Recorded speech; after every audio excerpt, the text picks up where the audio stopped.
আমি আজ এই মুহূর্তে আমার এই মুক্তি উপলক্ষে আমি বলতে চাই, আমাদের উপর জুলুম করা হয়েছে, এটাকে আমরা সহ্য করে নিলাম।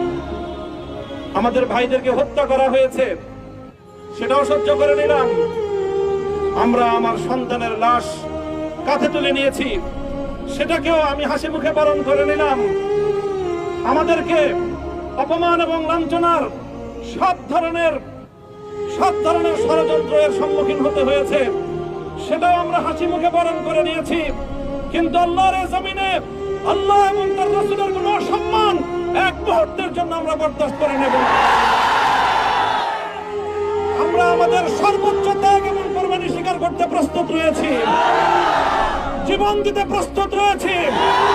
আল্লাহর জমিনে আল্লাহর দ্বীনের ঝান্ডা সমুন্নত করেই আমাদের যাত্রা থামবে ইনশাআল্লাহ। হয়তো শাহাদাত, নয়তো খেলাফত ইনশাআল্লাহ। আল্লাহর জমিনে খেলাফত প্রতিষ্ঠার যে আওয়াজ আজ পৃথিবীর দিকে দিকে উচ্চারিত হচ্ছে, সে আওয়াজ বাংলার জমিনে খেলাফতের এই আন্দোলনকে চূড়ান্ত গন্তব্যে পৌঁছাবে ইনশাআল্লাহ।